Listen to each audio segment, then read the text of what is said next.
વિદ્યાર્થી મિત્રો, net, GSET અને જીપીએસસી આ ત્રણેય પરીક્ષાની અંદર જે પ્રશ્નો પૂછાય છે એ લગભગ એનો અભ્યાસક્રમ એક જ છે. અને એટલે કદાચ ફરક હોય તો એક બે ભારતીય ટેક્સ્ટબુકમાં ફરક હોય, પણ મોટે ભાગે એ લોકસાહિત્ય હોય, એ તુલનાત્મક સાહિત્ય હોય, એ ભાષા વિજ્ઞાન હોય, એ ભારતીય સાહિત્ય હોય, એ વિશ્વ સાહિત્ય હોય, એ મધ્યકાલીન સાહિત્ય હોય, પ્રશ્નો બદલાતા નથી, પ્રશ્નો સરખા જ છે. તો મારી એક તમને ભલામણ છે કે આ પ્રશ્નો જ્યારે બદલાતા ન હોય, આ પ્રશ્નો એકના એક જ રહેતા હોય, તો આપણી અભ્યાસની રીત કેવી હોય તો આપણે વધારે માર્ક લાવી શકીએ. ત્રણેય પરીક્ષા તમે અધ્યાપક થવા માટે આપો છો, એ જીસેટ હોય, નેટ હોય કે જીપીએસસી હોય, તો ત્રણેય માટેની તૈયારી તો આપણી એક સરખી જ છે. મારે આજે તમને એ કહેવું છે કે આ તૈયારી વ્યવસ્થિત ધોરણે કેવી રીતે કરી શકાય.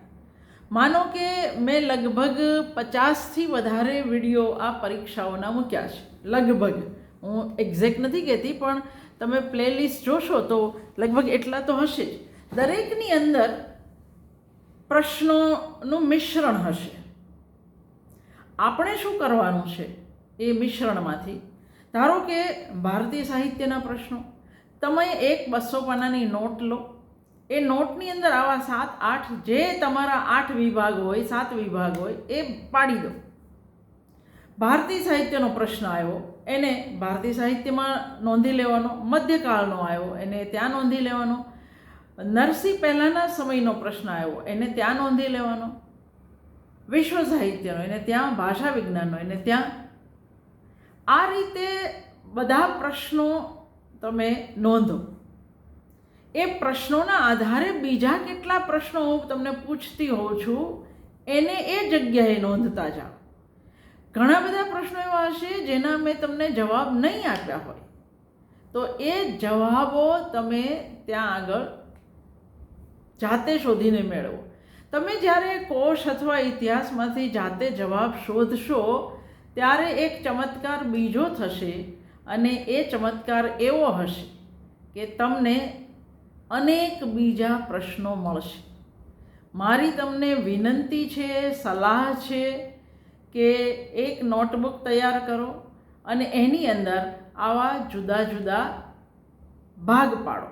આ તુલનાત્મક સાહિત્ય, આ લોક સાહિત્ય, આ વિશ્વ સાહિત્ય, આ ભારતીય સાહિત્ય. અને હું જે પ્રશ્નો, આ 50 કે 60 વિડીયો થશે કદાચ, એની અંદર આ પત્રકારત્વનો પ્રશ્ન, આ ગુજરાતી સાહિત્યની સંસ્થાઓ માટેનો પ્રશ્ન, આ સાહિત્ય ક્ષેત્રે અપાતા ઇનામોનો પ્રશ્ન, આવા જુદા જુદા પ્રશ્નો એનો ભાગ પાડો, એને વહેંચો, એને નોટમાં નોંધો. દરેક વખતે વિડીયો જોઈ શકવો શક્ય નથી. ક્યાંક વાઈફાઈ હોય, ક્યાંક ના હોય.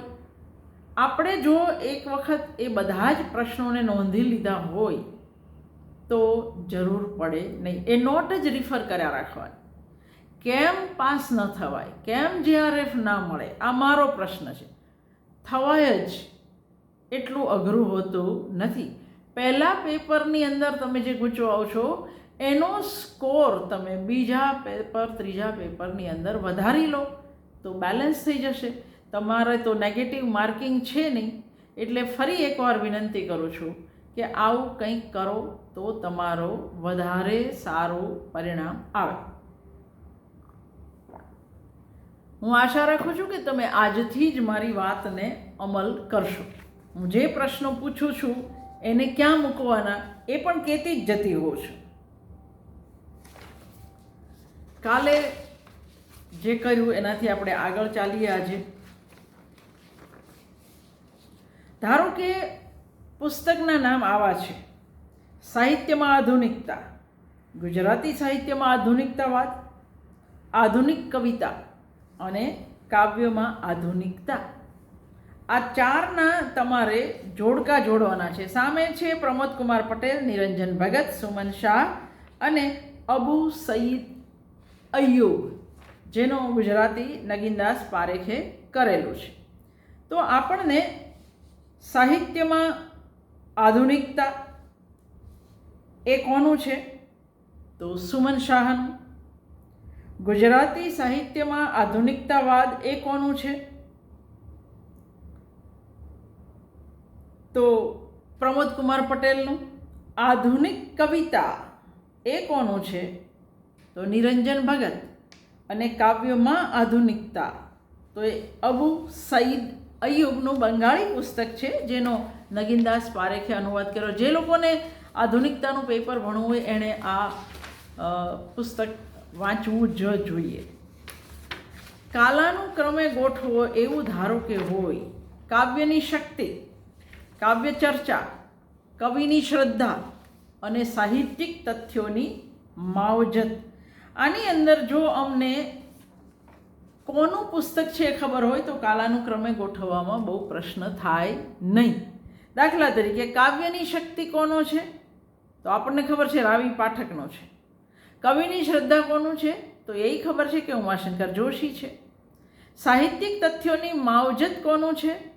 તો એ ખબર છે કે જયંત કોઠારીનું છે. હવે તમારે આને ક્રમમાં ગોઠવવાના.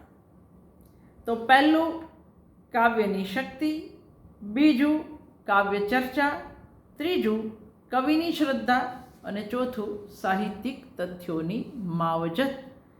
આમાં પ્રશ્ન ન થાય. નીચે આપેલા પુસ્તકોમાંથી કયો વિવેચન ગ્રંથ રાવી પાઠકનો છે?